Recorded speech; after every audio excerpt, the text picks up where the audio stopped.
শিশুর জন্মের পরে আকিকা এটি গুরুত্বপূর্ণ একটি আমল। আকিকা সর্বোচ্চ সুন্নত, এর উপরে না। ফরজ ওয়াজিব অবশ্যই না। এটার সর্বোচ্চ গুরুত্ব হলো কি পর্যন্ত? সুন্নত পর্যন্ত। অনেকে মুবাহ বলছে, অর্থাৎ জায়েজ। যাই হোক, আকিকা শব্দের অর্থ হলো কাটা। আক্কা ইয়াউক্ক শব্দের অর্থ কি? কাটা। তো আকিকারে কাটা কেন বলা হয়? কারণ ওই দিন ছাগল জবা হয়, কাটা হয়। অথবা কেউ কেউ বলছেন যে ওই দিন বাচ্চার চুল কাটা হয়, সেজন্য ওই দিনের জবাইয়ের নামও হয়ে গেছে কি? কাটার জবাই, অর্থাৎ কাটার দিনের জবাই, নামই হয়ে গেছে আকিকা, মানে কাটা। আচ্ছা, আকিকা সম্পর্কে নবী সাল্লাল্লাহু আলাইহি সাল্লাম থেকে অনেক হাদিস পাওয়া যায়, বহু হাদিস পাওয়া যায়। তার সবগুলো তো আমরা বলতে পারবো না। এর ভিতরে একটা হলো আব্দুল্লাহ ইবনে আব্বাস রাদিয়াল্লাহু তাআলা আনহু থেকে বর্ণিত, সুনানে নাসাঈর ভিতরে আসছে। তিনি বলেন, নবী সাল্লাল্লাহু আলাইহি সাল্লাম তার নাতি হাসান এবং হোসেন রাদিয়াল্লাহু তাআলা আনহুমার জন্মের পরে তিনি 2টি করে মেষ জবাই করেছিলেন। কে? নবী সাল্লাল্লাহু আলাইহি সাল্লাম। এবং তিনি নির্দেশ করেছেন, ইবনে মাজাহ এর হাদিসে আসছে, আয়েশা রাদিয়াল্লাহু তাআলা বলেন, আমারানা রাসূলুল্লাহ সাল্লাল্লাহু আলাইহি সাল্লাম, আমাদেরকে নবী সাল্লাল্লাহু আলাইহি সাল্লাম নির্দেশ করেছেন, আন্নাউ কানিল গোলামে শাতাইনে, যে ছেলে হলে যেন 2টা ছাগল আমরা আকিকা হিসেবে জবাই করি, ও আনিল জারিয়াতে শাত, আর মেয়ে হলে 1টা ছাগল যেন জবাই করি। তাহলে এই হাদিসগুলো দ্বারা বোঝা গেল যে আকিকা করা নবী সাল্লাল্লাহু আলাইহি সাল্লামের একটি আমল, সুন্নাত। তাহলে এটা আমরা করার চেষ্টা করবো ইনশাআল্লাহ বিইذনিল্লাহ। আকিকার ক্ষেত্রে প্রথম কথা হলো আকিকার সময়সীমা। কোন সময় করতে হবে? 7 নম্বর দিনে। 7 নম্বর দিন কোনটা? অনেকে ভুল বুঝেন। সন্তান জন্ম হয়েছে যেদিন, ওই দিনের পরে 7 দিন পরে না। অনেকে জন্ম হওয়ার পরে 7 দিন পরে করে, 7 দিন পরে না, 6 দিন পরে, 7 নম্বর দিনে।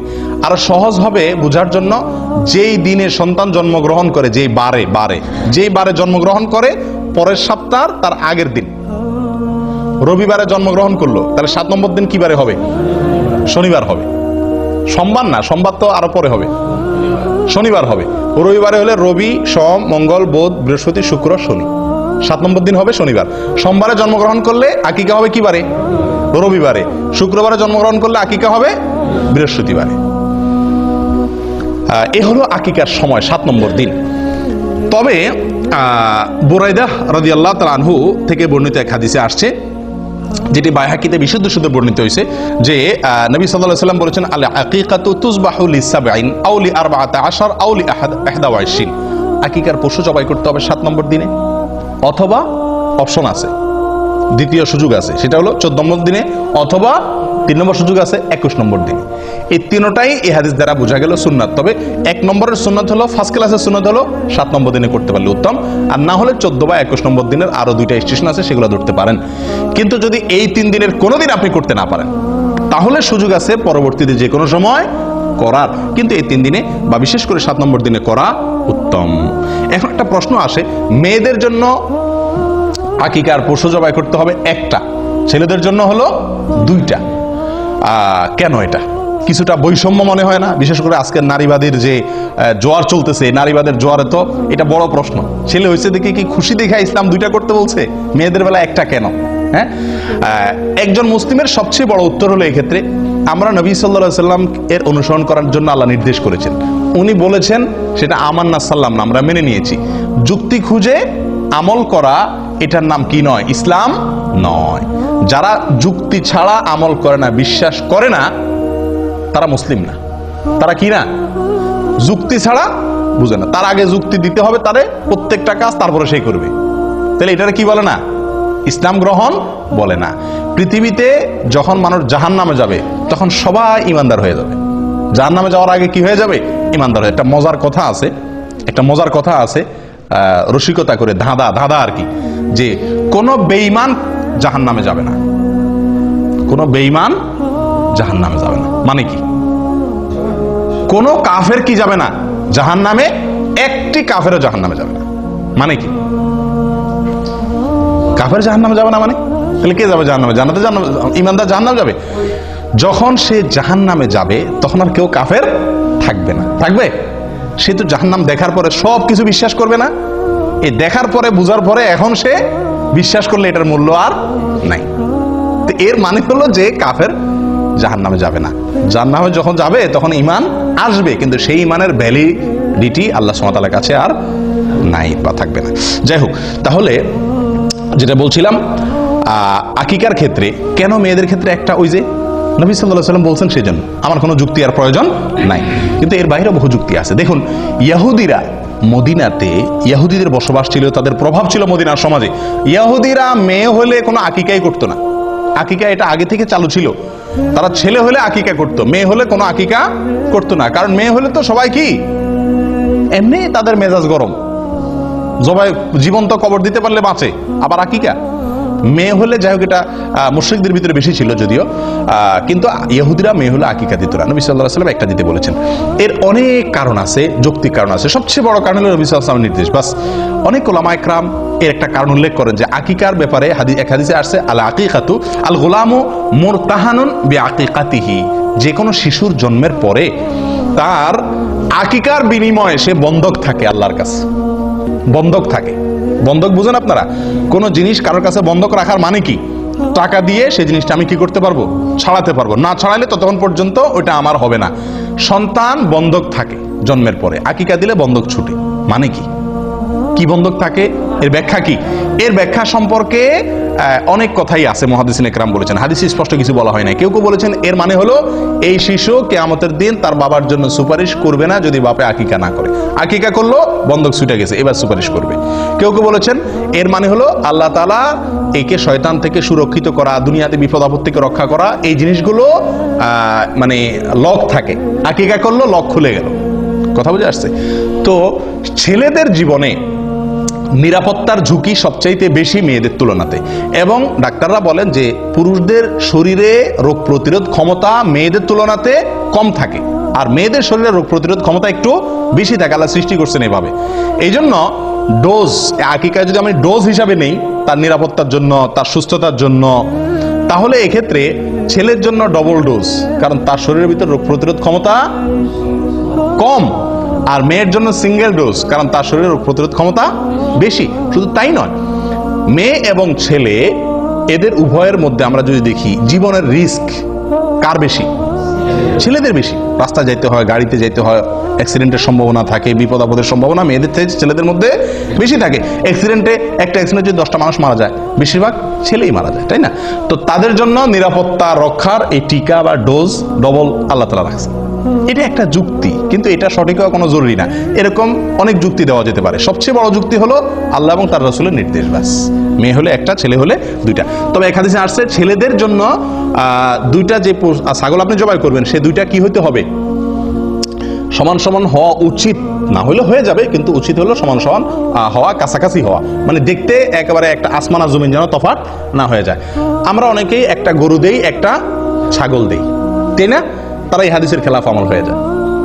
আপনি মনে করেন যে বিশাল বড় গরু দিলাম, সওয়াবটা বেশি হয়ে গেলেন, নামটা বেশি পাইছেন, গোশত বেশি পাইছেন, মানুষ বেশি খাওয়াইছেন, বাহবা বেশি পাইছেন, ঠিক আছে, কিন্তু সুন্নতের উপরে আমল আপনার হলো না। কারণ হাদিসে একেবারে সুস্পষ্টভাবে বলা আছে যে আকিকার পশু যেন কি হয়? দুইটা কাছাকাছি হয়, দেখতে যেন খুব বেশি বেশ কম না হয়। আকিকা কোন পশু দিয়ে দিবেন, এটা একটা বড় প্রশ্ন। এবং কোরবানির সাথে আকিকা মিশানো, এটা আরেকটা বড় প্রশ্ন। দেখুন ভাই, কোরবানির সাথে আকিকা মিলায়া একসাথে দেওয়া যাবে কিনা, একই গরুতে কোরবানি আকিকা মিক্স করে দেওয়া যাবে কিনা, আমাদের দেশের অনেক উলামা ইকরাম বা বেশিরভাগ উলামা ইকরাম যাবে বলেন। অথচ হানাফি মাযহাবের একজন প্রসিদ্ধ আলেম, পাকিস্তানের মুফতি রশিদ আহমদ রাহিমাহুল্লাহ, উনি আহসান ফতোয়া, একটা বিরাট বড় ফতোয়ার কিতাব লিখেছেন। এই ফতোয়ার কিতাবে এবং অন্যান্য জায়গাতে তিনি এটার খুব ঘোরতর বিরোধিতা করেছেন, যেটা জায়েজ নাই। হানাফি মাযহাবের উলামা ইকরামেরই, আমাদের হানাফি মাযহাবের উলামা ইকরাম অনেকে বিরোধিতা করেন, এবং এটাকে মোটের উপরে আমরা অ্যানালাইসিস করলে দেখি এই কাজটি সতর্কতামূলক হলো। নবী সাল্লাল্লাহু আলাইহি ওয়াসাল্লাম যেভাবে করছেন ডাইরেক্ট সেভাবে করতে পারা। সেটা কি? ছাগল দেওয়া, কোরবানি গরুর ভিতরে কি না আকিকা মিক্স না করা। কোন দিক থেকে কোরবানির সাথে আকিকার মিল থাকলেও অনেক দিক থেকেই মিল নাই। কোরবানির সময় আকিকার সময় এক না, অনেক দিক থেকে বেশ কম আছে, অনেক দিক থেকে মিল আছে। যাই হোক, তো এই জন্য আকিকা কোরবানির সাথে না মিশাইয়া আলাদা দেওয়া উচিত। এটা একটা বিষয় গেল। আরেকটা বিষয় হলো যে এক গরুতে কোরবানি দিলে আপনি কয়জনের পক্ষ থেকে চলে? 7 জনের, কিন্তু আকিকা দিলে এক, ছেলে হলে একটা। কিন্তু সেক্ষেত্রেও ওই যে দুইটা পাশাপাশি রাসূল সাল্লাল্লাহু কাছাকাছি বয়সে বলতে বলছেন, তাহলে সেক্ষেত্রে 2 গরু তো আকিকা মানুষ দেয় না, হয় একটা দেয় গরু, ওইটা দিয়ে 2 ছেলে হলে এক গরুতে সেরে ফেলে, অথবা এক গরুর সাথে বড় ধরে একটা ছাগল দেয়, অনেকে তো গরুতে অংশ দেয়। তো এই অংশ দেওয়া না দেওয়া উচিত, ডাইরেক্ট গরু বা ছাগল দেওয়া উচিত। দেখুন ভাই, আকিকার তিনটা শ্রেণী আমি বলি। এক হলো আপনি গরুতে 2 নাম দিলেন, এটা হাদিসের থেকে অনেক দূরে হয়ে যায়। এটা সম্পূর্ণ যুক্তি নির্ভর হয়, দলিলের সরাসরি দলিলের সাথে মিলে না। নাম্বার 2, 2টা ছাগল দেওয়া বা 2টা ভেড়া দেওয়া, সরাসরি এটা নবী সাল্লাল্লাহু আলাইহি ওয়াসাল্লাম আমার সাথে মিলে, এটা হলো এই ক্লাসের। আরেকটা হলো যে একটা গরু দিলেন, একটা ছাগল দিলেন, এটা কোনো রকমের চলে, বুঝে আসছে কথা? এটা সবচেয়ে উত্তম হলো 2টা ছাগল দেওয়া। আকিকা যদি কেউ দিতে না পারে, সমস্যা আছে? কোনো বিশেষ কোনো অসুবিধা নাই, হারাম না, কারণ এটা ফরজও না ওয়াজিবও না। কিন্তু বিনা কারণে আকিকা কি করা উচিত না? ছাড়া উচিত না।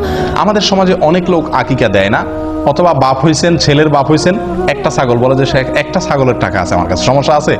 সমস্যা নাই, আপনার যদি সামর্থ্য না থাকলে একটা দিবেন। কিন্তু আমাদের দেশে মানুষের জন্য আমি বলি যে একটা দিলে চলবে না ছেলের বাপ হইলে। কেন? কারণ ছেলের বাপে যদি বলে যে আমার সামর্থ্য নাই, আমার তার সাথে কথা আছে। কেমনে সামর্থ্য নাই আপনার? আপনার সামর্থ্য নাই কেমনে আমার বুঝাই দেন। একজন বাপ সন্তান জন্মের পরে কমের পক্ষে 10 কেজি মিষ্টি কিনা লাগে আমাদের দেশে, লাগে কি লাগে না? হাসপাতালের ডাক্তার, আয়া, দারোয়ান, বাড়ি, শ্বশুর বাড়ি, বন্ধু বান্ধব, আশপাশের প্রতিবেশী দিতে দিতে মিনিমাম 10 কেজি লাগে, আপনার মিষ্টি লাগে। ঢাকা শহরে যদি আপনি মিষ্টি কিনতে যান 400 টাকা মিষ্টির কেজি। 10 কেজি মিষ্টির দাম কত হয়? 4000 টাকা। 4000 টাকা মোটামুটি একটা ছাগল পাওয়া যাবে কি যাবে না? তো আপনি যদি বলেন যে একটা ছাগলের টাকা আছে আমার কাছে, আমি বলবো আরেকটা ছাগলের টাকা আমি বাইর করে দিচ্ছি। আপনার মিষ্টি খাওয়াইতে বলছে কি? এটা আরেক ভুল। সন্তান জন্মগ্রহণ করার পরে আমরাও ভুল করি, যারা খাওয়াইয়া পাঠি তারাও ভুল করি, আর যে খাওয়ায় সেও ভুল করে। আমরা সন্তান হইলে বা কিছু হইলে বলি কি ভাই মিষ্টি খাওয়ান। আশ্চর্য, শরীয়ত আপনারা বলছে গোশত খাওয়ার অধিকার দিচ্ছে, আপনি গোশত না চাইবেন, আপনি চাইবেন লাহাম, আপনি চান মিষ্টি। এটা বোকামি না? আর যে খাওয়ায় সেও ভুল করে, কারণ সে মিষ্টি খাওয়ালে তো আর আকিকা মাফ নাই। এদিকে মিষ্টি কিনে আবার এদিকে আকিকা কিনে, ডবল খরচ না? আপনার কাছে কেউ মিষ্টি চাইলে আপনি তারা হাইকোর্ট দেখাই দেন, বলে দেন যে আকিকার দিন আইসেন। আকিকার দাওয়াতে মানুষ ভয়ে সাধারণত আসতে চায় না, অতএব আপনার মিষ্টির টাকা বেঁচে যাবে। তো যাই হোক, এই মিষ্টি কিনতে গিয়া সুন্নতের উপর আমল করা অনেক সময় কঠিন হয়ে যায়, এটা ঠিক না, এটা একটা ভুল প্রবণতা। আল্লাহ আমাদেরকে সঠিকটা করার তৌফিক দান করেন। প্রিয় ভাইরা, আকিকার পশু আপনি যখন জবাই করবেন, আকিকার পশু জবাই করবেন, তখন কি দোয়া পড়বেন? বিসমিল্লাহি আল্লাহু আকবার, বিসমিল্লাহি আল্লাহু আকবার, আল্লাহুম্মা লাক ওয়া ইলাইক, আল্লাহুম্মা লাক ওয়া ইলাইক, হাযিহি আকিকাতু, এরপরে বাচ্চার নাম বলবেন, হাজি আকিকাতো ফুলান ইবনে ফুলান, হাজি আকিকাতো আব্দুল্লাহ ইবনে অমুক, হাজি আকিকাতো অমুক ইবনে অমুক। বাংলাও বলতে পারেন বিসমিল্লাহ আল্লাহু আকবার, আল্লাহ এটা আপনার উদ্দেশ্যে করছি, আপনার জন্য, এবং আপনার দিকে এটা প্রত্যাবর্তিত, এই পশু যেটা জবাই করতেছি, এবং এই পশুটা আমার অমুক ছেলের অমুকের ছেলে অমুকের পক্ষ থেকে এটা কি দিলাম, আকিকা করলাম। দোয়া না পড়লেও আকিকা হয়ে যাবে, কিন্তু পড়া সুন্নাত। এটা নবী সাল্লাল্লাহু আলাইহি ওয়াসাল্লামের আমল, যেহেতু বাইহাকিতে বর্ণিত হয়েছে, অতএব এটা আমল করা ভালো। আকিকার গোশত বাপ মা খাইতে পারবে কি পারবে না? পারবে। আমাদের দেশে অনেক বাপ মা খায় না, আকিকার গোশত বাপ মা খাইতে পারবে না। বাপ মা তো আরো বেশি করে খাবে, এত কষ্ট করে সন্তান জন্ম দিছে, তোমরা সবাই মিলে খাইবা, বেচারা কষ্ট না করে তোমরা খাইবা, বেচারা এত কষ্ট করে সন্তান জন্ম দিছে, তার বেশি খাবে, ঠিক না? অনেকে খায় না, এটা ভুল প্রবণতা। অনেকের মধ্যে একটা প্রবণতা আছে, খুব বাজে প্রবণতা, এটা খুব কম জায়গায় আছে যদিও, জাহিলি যুগে ছিল, এত মারাত্মক না, জাহিলি যুগের চাইতে আরো বেশি জাহিলি যুগ। সেটা হলো যে আকিকার পশুর রক্ত কোন কোন এলাকাতে শিশুরে খাওয়ায়, বলে যে রোগ বালাই ভালো হবে। মূর্খতা কোথায় চলে গেছে? আল্লাহ সুবহানাহু ওয়া তাআলা কোরআনে স্পষ্ট বলেছেন, হুররিমাত আলাইকুমুল মাইতাতু ওয়াদ দামু, আল্লাহ তাআলা রক্তকে হারাম করেছেন। তাহলে সেখানে শিশুরে আপনি খাওয়াচ্ছেন, এবং রক্তের ভিতরে এই যে প্রবাহমান রক্ত, যেটা রক্ত থেকে বের হয়ে আসে, এটা মানুষের শরীরের জন্য বিষের মতো ক্ষতিকর, ভয়াবহ ক্ষতিকর জিনিস। কেন আল্লাহ তাআলা জবাই করে রক্ত বের করে দিয়ে বলছেন? ডাক্তাররা বলেন, চিকিৎসা বিজ্ঞানীরা বলেন, কারণ কোনো পশু যদি জবাই করা ছাড়া এমনি মাইরা খান আপনি, এই রক্ত এগুলা তো বের হলো না, এই গোশত স্বাস্থ্যের জন্য ভয়াবহ রকমের ক্ষতি করে। এই জন্য তো জবাই নির্দেশ করছে শরীয়ত, যাতে রক্তগুলো বের হয়ে যায়। আর সে রক্ত নিয়ে কারা খাওয়াচ্ছে? শিশুরে খাওয়াচ্ছে। আমি কোরবানির সময় বহু দেখছি যে কোরবানি জবাই করার সময় ওই কাপ নিয়ে এসে ধরে রাখে, রক্ত ধরে নেয়, এবার শিশুরে খাওয়ায়। এই মূর্খতা আমি নিজের চোখে দেখেছি বহুত। আল্লাহ তাআলা আমাদেরকে হেদায়েত দান করেন। জবাই 7 নম্বর দিনে করা সুন্নাত। অনুষ্ঠান বা গোশত খাওয়া আপনি অন্য কোনো দিন করতে পারেন, দেখা যাচ্ছে যে শুক্রবার ছাড়া অনুষ্ঠান করা হয় না, তো অনুষ্ঠানটা আপনি অন্যদিন করেন, কিন্তু জবাইটা কোন দিন করতে হবে? 7 নম্বর দিনে করতে হবে। আকিকার এক জায়গাতে আপনি প্রবাসে আছেন, দেশে বাচ্চা হয়েছে, তো এখানে আপনি কি দিতে পারেন? আকিকা দিতে পারবেন। আবার বাচ্চা হাসপাতালে আছে, 7 নম্বর দিন এসে গেছে, আকিকা আপনি বাসায় দিতে পারেন। বাচ্চা নানা বাড়ি আছে, আকিকা দাদার বাড়ি দিতে পারেন, কোনো অসুবিধা নেই। বাচ্চা কোথাও আছে এটা দেখার দরকার নেই, যে কোনো জায়গায় দিলেই হলো। 2টা ছাগল দিবেন, ছেলে হয়েছে, দেশে একটা দিলেন, এখানে আরেকটা দিলেন, অসুবিধা নেই, চলবে। আমাদেরও খাওয়ার ব্যবস্থা রাখলেন, শুধু দেশেই সব খাওয়াইলেন না। আকিকার অনুষ্ঠান শেষ, আকিকার ঘরে শেষ কথা, আকিকার অনুষ্ঠান। কি অনুষ্ঠান রে ভাই? আকিকার অনুষ্ঠান। আকিকার অনুষ্ঠান আমাদের দেশে এটা একটা জুলুমের অনুষ্ঠান হয়ে গেছে। আকিকার অনুষ্ঠান করাতে দোষের কিছু না, কিন্তু আকিকার অনুষ্ঠানে যে চাঁদাবাজি হয় এটা অত্যন্ত নিকৃষ্টতম একটা কাজ। আপনি বলবেন মানুষ খুশি হয়ে দেয়, আমি বলবো না। খুশি হয়ে 100 জন অতিথি থাকলে তার ভিতরে 20 জন হয়তো মন থেকে খুশি হয়ে দিচ্ছে, বা 30 জন দিচ্ছে, বা 50 জন দিচ্ছে। একটি লোকও যদি নাখোশ হয়ে আপনার সিস্টেমের কারণে দিতে বাধ্য হয়, লজ্জায় পড়ে দেয়, তাহলে আপনি তার গুনাহগার। এই উপহারটা আপনার জন্য হারাম হয়ে গেল। নবী সাল্লাল্লাহু আলাইহি ওয়াসাল্লাম বলেছেন, লা ইয়াহিল্লু মালু ইমরিইন মুসলিমিন ইল্লা বিতিবি নাফসিহি। কোন মুসলমানের মাল তার সন্তুষ্ট চিত্তে না হলে, মন থেকে সে খুশি হয়ে না দিলে, বাধ্য হয়ে দিলে, এটা জায়েজ নেই, হারাম। এটা হলো চাঁদা। এটা হলো কি? চাঁদা। আমি বলি মাস্তানরা যে চাঁদাবাজি করে আমাদের দেশে, মাস্তানরা যে চাঁদাবাজি করে, ওইটা আর এই বিয়ের উপহার আর আকিকার উপহার, এই 2 চাঁদা, এটারও আমি চাঁদাবাজি বলি। এই চাঁদা আর মাস্তানের চাঁদা, এই 2টার ভিতরে পার্থক্য একটা, মূল জিনিস একই। পার্থক্য কি? পার্থক্য হলো মাস্তানে চাঁদাবাজি করার সময় কিছু খাওয়াইটা হয় না, ডাইরেক্ট চাঁদাটা নিয়ে নেয়। আর আকিকার অনুষ্ঠান, বিয়ের অনুষ্ঠানে এক থাল খাওয়াইয়া চাঁদাটা নেন। এই হলো 2 চাঁদার ভিতরে পার্থক্য। কিন্তু বেশিরভাগ লোক না হইলেও, কিছু লোক হইলেও নাখোশ হয়ে যায়। বিশেষ করে এই অনুষ্ঠানগুলোতে একান্ত কাছের বাচ্চার, খুব কাছের লোক, ফুফু ভাই, এরা হয়তো একটা চেইন দিল, একটা আংটি দিল, বা একটা কিছু দিল, নগদ টাকা দিল, অসুবিধা নেই। কিন্তু অন্যান্য অনেক লোক আছে যারা আকিকার অনুষ্ঠানে খালি হাতে যাইতে পারে না। এই দেশে এই কালচারটা নেই। আমাদের মোহাম্মদ আলী গত শুক্রবারে আকিকার এক দাওয়াত পাইছে, তো আমারে বলে শেখ এরাবিয়ানদের দাওয়াত, তো আমারে বলে সে কি নিয়ে যাবো। আমি বললাম যে এখানে তো নেওয়ার সিস্টেম নাই, নিলে তুমি বেকুব হইবা, সবার সামনে শরম পাইতে হবে, কেউ নিবে না, তুমি একলা নিবা। সে আমার কথা শুনে নাই, না শুনে ওই সাবিল থেকে বাচ্চার জন্য গিফট কিনে নিয়ে গেছে। বুদ্ধিমানের কাম করছে, গায়েত রাখছে আগে, নিয়ে আগে বেজ্জত হয় না, যায় দেখে কেউ কিছু আনে নাই, তখন সে একলা নিলে বেকুব হবে না, আর আনে নাই। তো এই দেশে এই সিস্টেমটা নেই, দাওয়াত দিচ্ছেন, খেয়ে চলে যাবে। আপনি দাওয়াত দিয়া টেবিল আর চেয়ার নিয়ে বসা, আমি বলি আকিকা বিয়ের অনুষ্ঠানে যে গেটে টেবিল চেয়ার নিয়ে বসে না, এটা একদম মাস্তানের চাঁদাবাজির সাথে মিল আছে, আর হলো ভিক্ষুকের ভিক্ষার সাথে মিল আছে। পার্থক্য হলে এতটুকু, ভিক্ষুকে ভাঙা থাল নিয়ে ভিক্ষা করে, আর আপনি টেবিল আর চেয়ার নিয়ে ভিক্ষা করেন, এই হলো পার্থক্য। ভিক্ষুক ভিক্ষার সময় ভাঙা থাল নিয়ে বসে, আপনি টেবিল আর চেয়ার নিয়ে বসলেন। নিকৃষ্ট একটা কালচার হয়ে গেছে আমাদের দেশে, এগুলো বাধ্য হয়ে মানুষ, এটা সিস্টেম হয়ে গেছে। কেউ যদি বাচ্চাকে খুশি হয়ে কিছু দিতে চায়, ওপেন, আগে পরে কত সময় সে দিতে পারে। এই সময়টাতে আমি গেটে খাতা কলম নিয়ে বসা মানে কি, তুমি না দিয়া ঢুকলে চিহ্নিত হয়ে যাবা, কি দিছো সেটা আবার লেখা হবে। এগুলো একরকম মানুষকে বাধ্যবাধকতায় ফেলে দেওয়া, যেটা উচিত না, আল্লাহ তাআলা মাফ করেন। আকিকার দিনে যে কাজগুলো করা দরকার, বা যে আমলগুলোর কথা আমরা বলছি একজন শিশুর জন্মের পরে, সেগুলো তো আমরা করি না, করি হলো কুকাম। বিশেষ করে ঢাকা শহরে, এখন ঢাকা না সব জায়গাতেই, ম্যাক্সিমাম জায়গাতেই আকিকার যে অনুষ্ঠান করে, আল্লাহ মাফ করুক, রীতিমতো ক্যালকুলেশন করে তো হিসাব বাইর করে, কত খরচ হবে, কত লোক দাওয়াত দেবে, কি গিফট আসতে পারে, কত টাকা আমাদের প্রফিট থাকতে পারে, হিসাব নিকাশ হয়। এটা তো একটা আছেই। আরেকটা অনাচার যেটা বিয়ের ভিতরে হয়, সেটা হলো ব্যান্ড পার্টি এনে, অথবা লম্বা লম্বা বড় বড় ওই যে আপনার সাউন্ড বক্স আনায়া ধুম দাঁড়াক্কা গান চালায় দেয়। আপনারা লক্ষ্য করছেন এটা? কারণ বাচ্চারা আকিকা মানে সেখানে আশপাশে সবার ঘুম হারাম। এটা কি সুন্নতের উপর আমল হলো না তামাশা হলো? এই বাচ্চার উপরে তো আল্লাহর গজব নাজিল হবে রহমতের জায়গায়, যে বাচ্চার আকিকা উপলক্ষে পুরো এলাকা মানুষের ঘুম হারাম। আমি নিজে গতবার ছুটিতে গেছি দেশে, রাত 12টা-1টা বাজে হঠাৎ করে দেখি ধুমধাড়াকা শুরু হয়ে গেছে। 12টার দিকে গভীর ঘুম ভেঙে গেছে। কি ব্যাপার? বিশাল সাউন্ড দিয়ে গান। আমি নেমে বের হলাম, আমার ওয়াইফ বলে যে যাইও না, এত রাত্রে ঢাকা শহরে মানুষ বাসাতে পারে না। কি বলো, এই এলাকায় কোনো মানুষজন বসবাস করে না নাকি? বাইর হয়ে যায়, দেখি যে আকিকার ধুমধাড়াকা গান চলতেছে। বললাম যে ভাই, মাথার বিবেক কোথায় গেছে? এই শিশুটার জন্ম হয়েছে, তার জন্য সবাই দোয়া করবে। এই যে আমার ঘুমটা ভাঙাই দিলেন, আমি কি দোয়া করবো না বদদোয়া করবো? আমার মধ্যে শত শত লোক বদদোয়া করতেছে শিশুর জন্য, আর আপনি ধুমধাড়াক্কা গান লাগাই দিচ্ছেন। মূর্খতা কোথায় গিয়ে ঠেকছে? আপনি বিয়ের অনুষ্ঠানে গান বাজাবেন না নাচবেন, আরো কিছু করবেন, আপনার বাসায় আপনি করেন।